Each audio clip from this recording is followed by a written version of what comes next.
Sentì questa storia che ha toccato mia nonna e sua sorella degli anni del 1915 e 1916.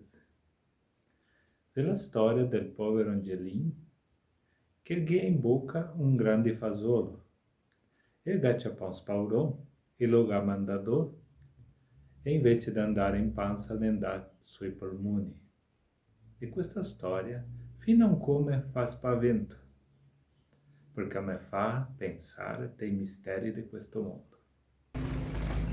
E allora di questo Angelin, ma non era una storia che a nonna e sua sorella l'ha cattata mentre che io portavo in città per andare al dottore?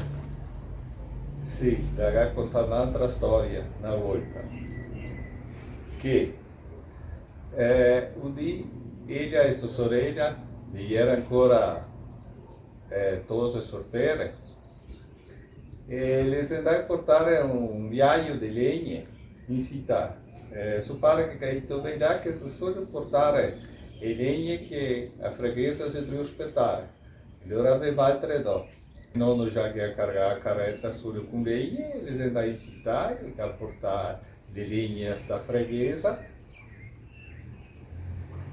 E dopo quelli era di venire a casa, le si passava il tarente passeggio pubblico e che era una sortista. E a me non hanno che piaceva che roba lì, perché sua sorella che piaceva, perché sua sorella voleva sapere se si maritava presto o no. Mia nonna sarebbe stata a carretta e sua sorella era sentata dentro ed era a sorte. Allora mia nonna ha aspettato, si sta all'auto, la sinistra fuori, e lei era di venire a casa e allora sua sorella che gli ha detto a mia nonna, certo cosa che la sortista mi ha detto,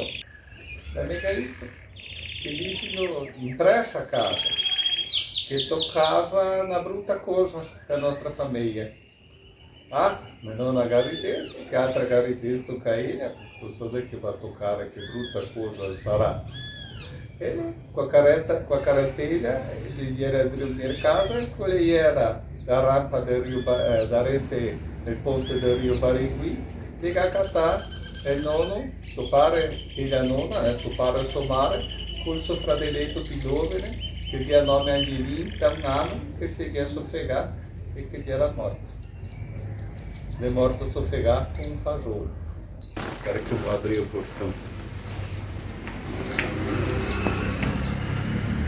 Grazie a tutti quelli che hanno visto questo video e fino al prossimo. Buon dia a tutti.